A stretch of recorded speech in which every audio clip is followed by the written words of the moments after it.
네, 프로의 시선 이어가겠습니다. 두 분 나와주셨어요. 위즈웨이브 이권희 대표, 불사조 리서치 김진경 본부장 함께하겠습니다. 어서 오십시오. 네, 안녕하세요. 안녕하세요. 네, 반갑습니다.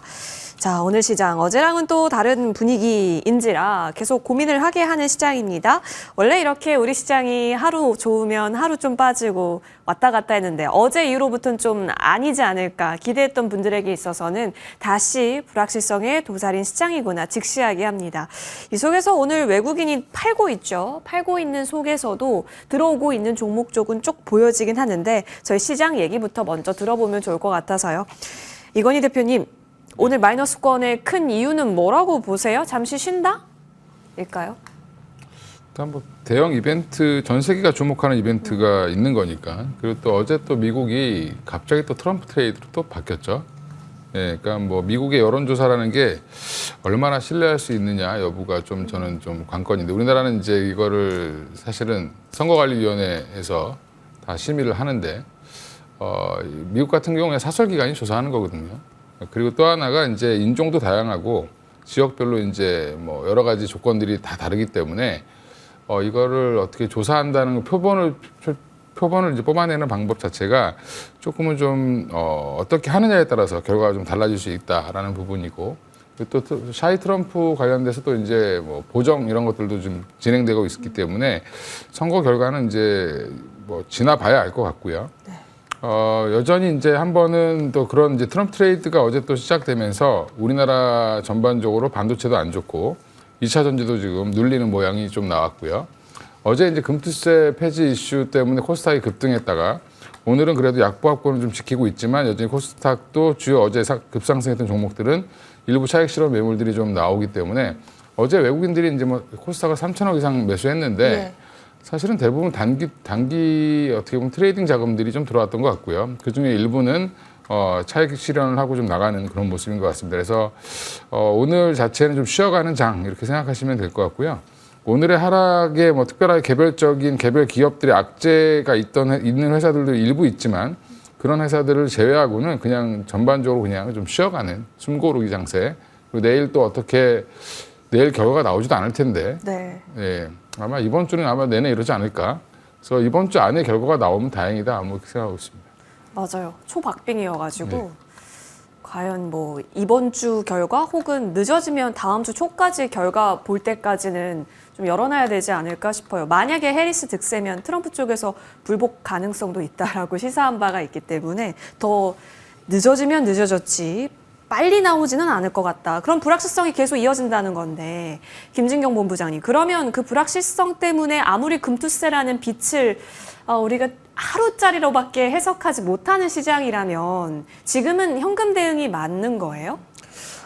일단은 이제 슈퍼 위크이죠. 지금의 경우가 특히나 FOMC도 있고요. 특히 이제 미국 대선이라는 가장 큰 이벤트가 있는 상황이기 때문에 사실 이런 부분들이 끝나기 전까지는 전반적으로 시장의 경우는 뭔가 방향성을 뚜렷하게 찾지를 못하는 모습이 좀 나올 것 같습니다. 그렇다면은 대체적으로 당분간은 이런 좀 관망 심리가 짙어진다는 것인데 지금의 경우는 뭔가 이렇게 좀 주도부지한 상황이죠. 뭔가 시장 속에서는 특히 뭐 기대를 할 만한 요인들이 없는 상황이어서 아무래도 지금 미국 대선 관련주에게마도 관심이 또 모아지지 않을까라고 볼 수 있을 것 같고요. 그렇다면 지금의 경우는 어쩔 수 없이 개별 종목 장세가 심하게 될 수밖에 없다라고 보셔야 되실 것 같습니다.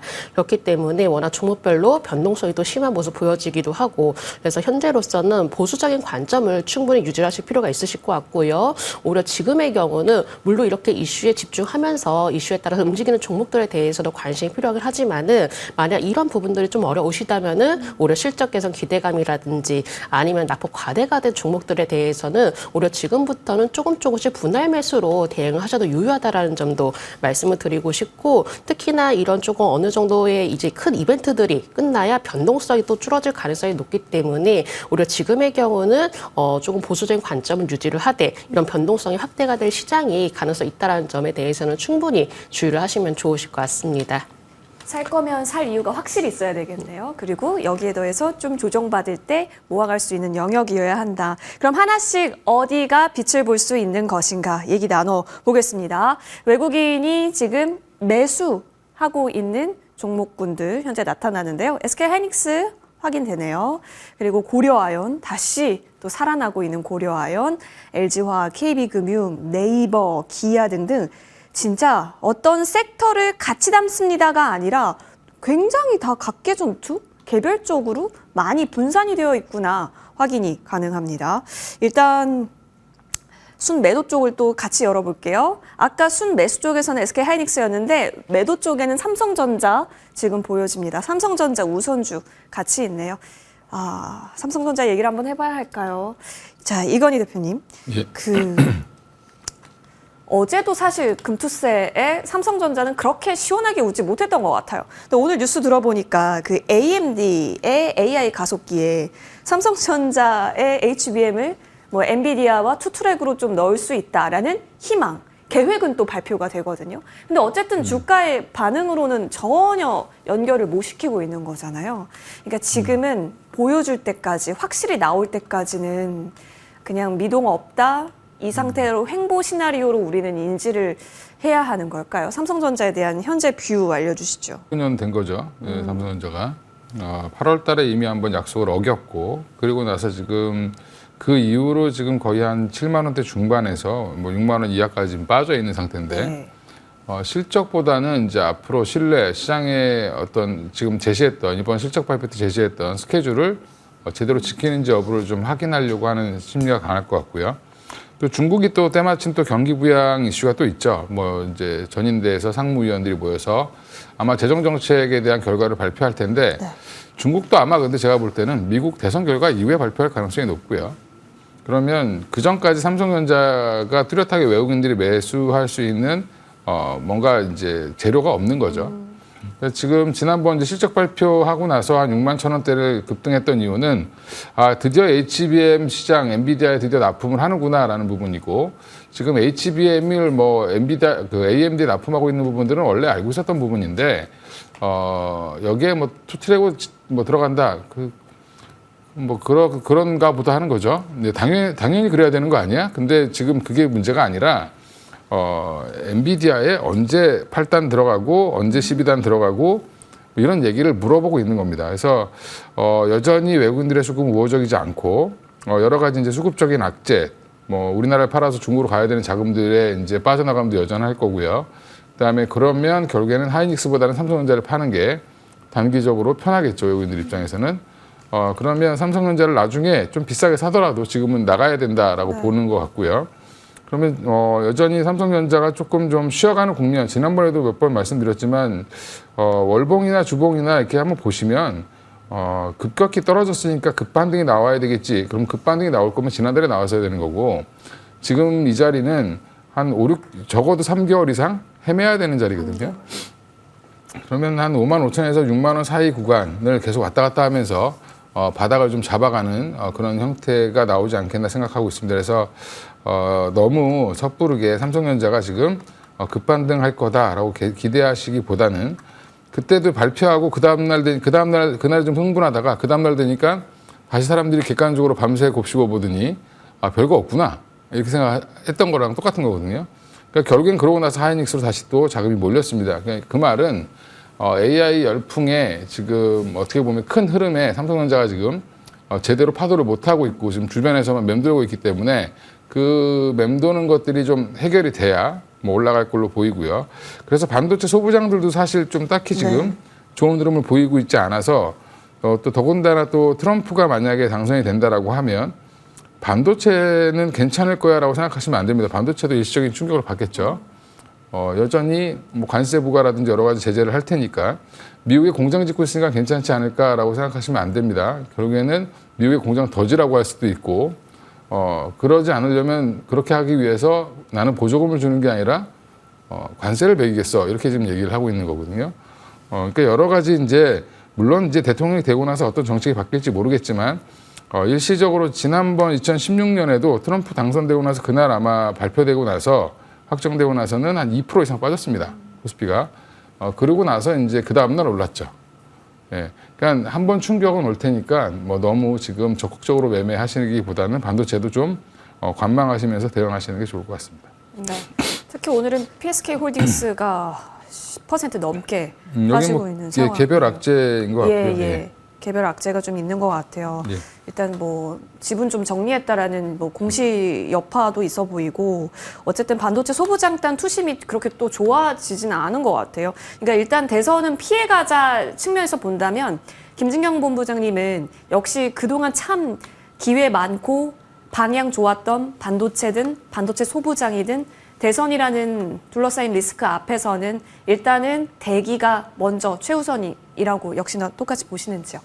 네, 저도 일단은 이번 주의 경우는 오히려 성급하게 진입을 한다라기보다도 이번 주의 경우는 조금 더 지켜보자, 그러니까 돌다리도 한번 더 두들겨보자라는 관점으로 네. 먼저 말씀을 드리도록 하겠습니다. 아무래도 이렇게 좀 대형 이벤트를 좀 앞두고 있을 때는 여러 가지 면으로 봤을 때는 이렇게 좀 이슈에 오늘 이제 집중이 되는 시장이 될 수가 있기 때문에 그런 부분들이 오히려 다른 업종이라든지 종목들에게는 부담이 될 수 있는 상황이기도 하고요. 역시나 뭔가 이제 시장이라든지 종목이라든지 업종이라든지 여러 가지 면에서 움직여주기 위해서는 뭔가 수급적인 부분들 그리고 어떤 좀 관심 부분들 이런 부분들이 좀 뒷받침이 돼 주어야 되는데 현재로서는 그런 수급적인 부분들이 거의 다 테마주 위주로 돌아간다는 점입니다. 이런 점으로 봤을 때는 오히려 아무리 이렇게 반도체주가 많이 좀 하락을 했다. 그리고 충분히 어느 정도는 지금은 좀 관심을 가져도 되지 않을까 이렇게 생각을 하신다 하더라도 먼저 이렇게 대형 이벤트들의 경우는 마무리가 되고 난 뒤에 보아도 늦지 않다라는 관점으로 말씀을 드리도록 하겠습니다.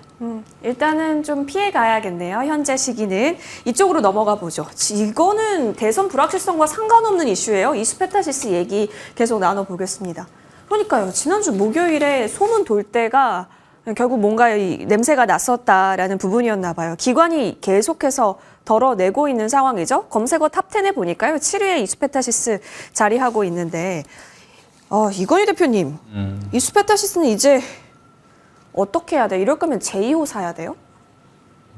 제2호를 이수페타시스가 인수한다는 얘기는 없고 이수그룹이. 이수그룹이 인수한다고 예. 얘기하고 있는데 좀 사실은 이수페타시스한테 좀 실망했습니다. 이번에 좀 공시를 한 걸 보니까 예. 뉴스에 대해서 조회 공시가 나온 걸 보니까 뭐 가능성을 열어놓은 것처럼 얘기를 해놨죠. 검토 중. 그렇게 얘기하면 당연히 주가가 떨어지죠. 사람들이 멍청하지도 않고. 그러면 어찌됐든지 간에 이수페타시스가 뭐 유상증자라든 어떻게 하든 자금을 지원해야 할 가능성이 높다라고 하는데 이수페타시스는 이수그룹의 뭐 지배를 받는 회사이긴 하지만 여러 주주들이 같이 들어가 있고 국민연금이 무려 10% 이상의 지분을 갖고 있는 회사인데 너무 좀 무책임한 공시를 하지 않았나 생각을 하고 있고요.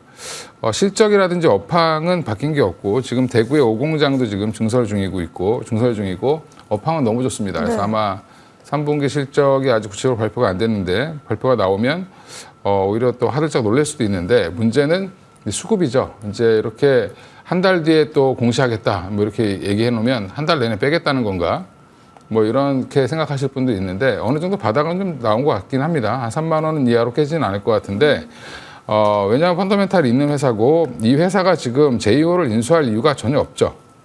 사실은 이수 스페셜티 케미칼이 인수를 해야 되는데 문제는 그렇죠. 이수 스페셜티 케미칼이 돈이 없습니다. 예. 그러니까 이제 이런 얘기가 자꾸 나오는 거고 이수 그룹 내에서 그러니까 이제 그룹사 입장에서는 뭐 돈 버는 회사 돈 빼가지고 저희 거 인수하고 싶을 수도 있는데 그 부분은 아마 주주들이 찬성하지 않을 가능성이 높다라는 부분에서는 저는 조금 이 부분은 좀 신중하게 봐야 될 그 회사에서 좀 신중하게 보셔야 될 것 같고요.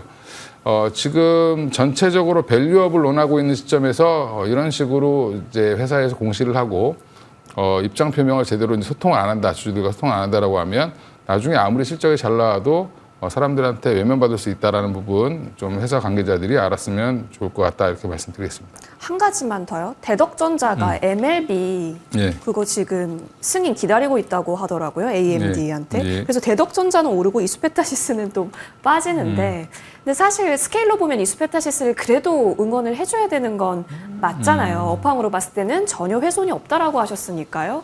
그럼 그런 관점에서 이런 기판 시장에 있어서의 변동은 어떻게 해석하고 있어야 될까요? AMD는 어차피 메인이 아니기 때문에 뭐 대덕전자가 워낙 시총이 작은 회사니까 물론 시총이 아주 작지는 않지만 이 회사도 PCB 회사고 AM 그 가속기 시장에 좀 들어가고 싶어 하겠죠.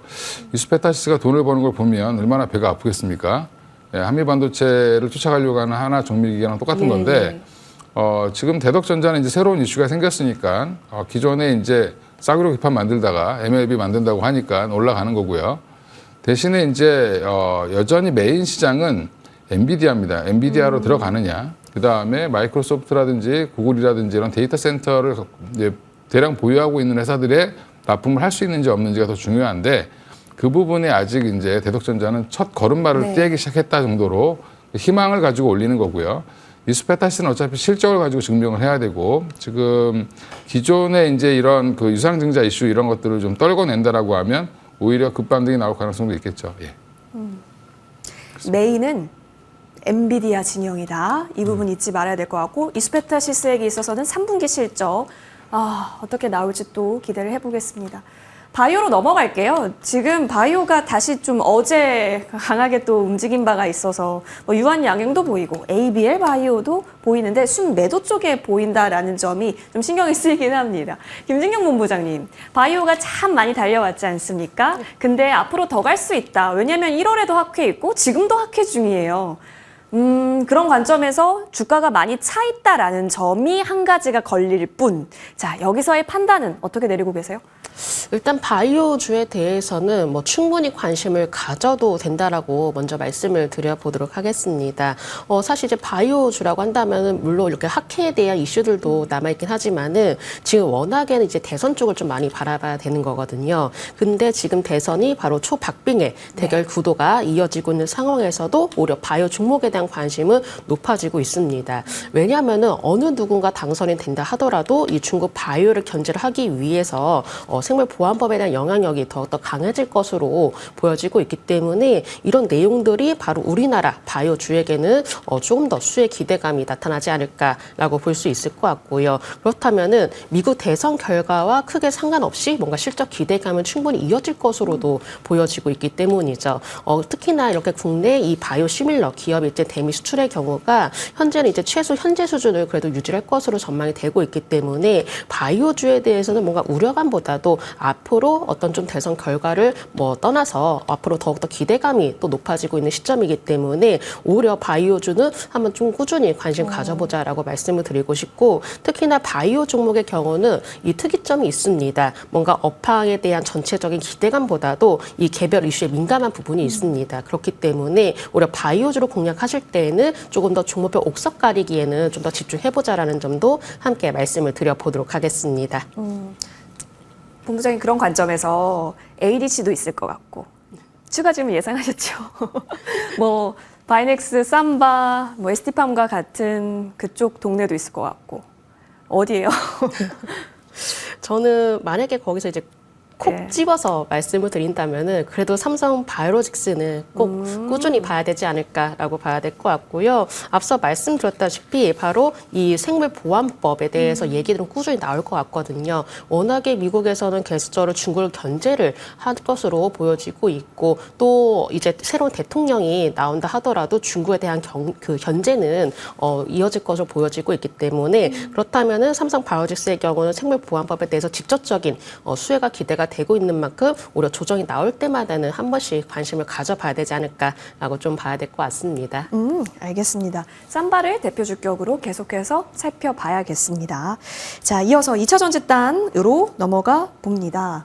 오늘은 또 각계 전투가 나오고 있는데 일단 외국인 기관이네요. 기관 순 매수로 현재 보니까 LNF 있습니다. 외국인 순매수로도 한번 넘어가 볼까요? 2차 전지주가 있는지. 여기도 LNF 있네요. 오, 이쪽으로 또 갑자기 또 쏠려지네요. 노무라는 에코프로 BM이었는데. 자, 이건희 대표님. 2차 전지주는 다 뭐 말이 많아요. 내년부터니까 지금은 사팔사팔 하자. 아니면 내년에 보자. 대선 이후에 보자. 그리고 지금까지 올라왔기 때문에 여기서 차익하고 또 기회 보자. 정말 말이 많은 동네인 것 같아요. 네.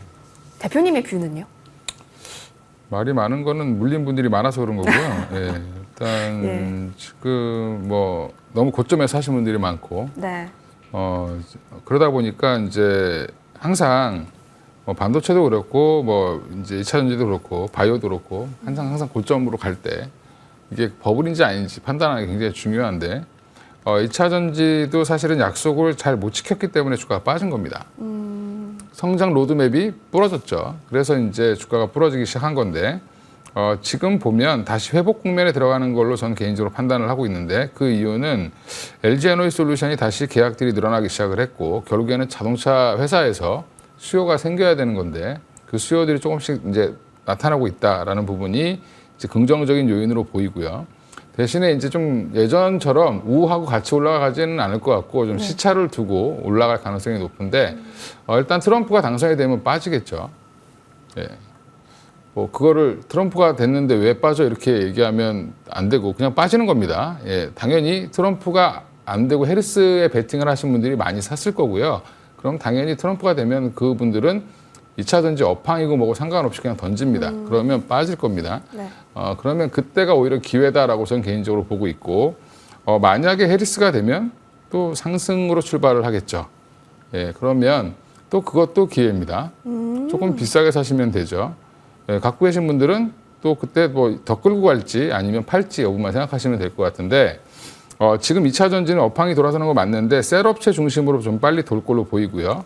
여전히 소재 업체들은 LNF는 외국인들이 좀 좋게 보는 이제 예. 외국계 증권사에서 좋게 보는 종목입니다. 그러다 보니까 왜 그러냐면 이게 LG 에너지솔루션과 직접 연관이 돼 있고 에코프로 비행 같은 경우는 고객사가 사실은 SK 이노베이션, SK 온과 그다음에 삼성 SDI죠. 근데 둘 다 약간 캐파가 적습니다. 그러다 보니까 이제 에코프로 비행보다는 LNF를 좀 더 선호하는 걸로 보이고 그 외에 이제 포스코 퓨처엠 정도를 보시면 될 것 같은데 소재 업체는 생각보다 좀 늦게 올라올 가능성이 있는 이유가 소재가 지금 아직도 리튬 가격이 반등이 나오질 않고 있습니다. 좋게 오늘 뭐 리튬 관련주들이 올라가던데 왜 올라가는지 저는 사실 모르겠습니다만 리튬 지금 가격이 전반적으로 안정돼 있다 이렇게 얘기하시는 분들도 있는데 빠지고 있습니다. 탄산 리튬 가격은 계속 빠지고 있고 왜 빠지고 있냐면 광산이 늘어나서 빠지고 있어요. 그러니까 안 그래도 수요도 그닥 팍 늘어나지 않는데 획기적으로 늘어나지 않는 상태에서 공급은 계속 늘어나고 있죠. 물론 이제 나중에 수요가 많아져서 올라갈 때가 되면 그때 보시면 된다. 그렇게 알겠습니다. 보시면 되고 그래서 결국에는 2차 전지 관련된 거 제가 여기 와서 한 200번 얘기한 네. 것 같은데 그냥 대선 끝나고 사시면 됩니다. 예, 어찌 됐든 결과가. 예. 그죠? 변동 때 기회가 될 수 있겠다. 짧게 엔터까지 보겠습니다. 뭐 지금 기관은 엔터 잔치예요. 와, 여기 다 모여 있네요. 하이브, SM, JYP, YG까지. 오, 엔터 대통일입니다. 어떻게 우리도 기관에 한 숟갈 넣을까요, 본부장님? 네, 사실 이제 엔터주, 뭐 콘텐츠 주의 경우는 이 쉽게 말해서 뭔가 큰 한방이 있어야 된다. 네. 예, 뭔가 특정한 이슈가 있어야 주가에는 그때 이제 반응을 하는 경우가 많은데 사실 이제 연말이 다가올수록 뭐 콘서트도 이제 있을 수 있겠고요. 그리고 이제 대형 이제 엔터사들이 이제 그 어떤 아티스트의 라인업 확대도 기대가 되고 있기 때문에 엔터주에 대해서는 한번 좀 관심을 가져봐도 된다라고 말씀도 드리고 싶고 그리고 콘텐츠주의 경우는 바로 오징어 게임 2가 이제 다음 달에 이제 공개가 된다라고 하는데 희한하게도 사실 이제 보통 그 관련주라고 한다면은 쇼박스라든지 덱스터를 많이 꼽았었는데 요즘엔 이제 레몽레인이 관련주로 많많이 좀 꼽혀지고 있는 것 같습니다. 왜냐하면 이제 배우 이정재와 관련이 있기 때문에 아무래도 주가가 급등하는 것으로 보여지고 있는데 사실 이제 엔터주라든지 콘텐츠주의 경우는 뭔가 실적에 대한 기대감 그리고 앞으로 성장성에 대한 기대감보다도 이렇게 현재 나오고 있는 어떤 새로운 콘텐츠 그리고 이제 아티스트의 활동이라든지 이런 부분들 워낙 민감하게 반응하는 경우가 많기 때문에 전체적인 업황에 따라서 좀 대응하시다기보다도 이 개별 종목별로 좀 대응하시는 게 가장 중요하실 것 같습니다. 그만큼 이슈에 민감하다라고 볼 수가 있기 때문에 오히려 조금 더 추세적인 상승을 기대를 한다라는 관점보다도 큰 이슈로 인해서 단기적으로 움직일 가능성이 높기 때문에 특히나 이런 관련주에 대해서 우리는 조금은 단기적으로 대응할 필요가 있다는 점도 말씀을 드려보도록 하겠습니다. 일단 기간이 들어오곤 있지만 단기 관점으로는 한번 주시를 해보자. 알겠습니다. 이건희 대표, 김진경 본부장과 함께했습니다. 오늘 두 분 말씀 고맙습니다. 네, 감사합니다. 감사합니다.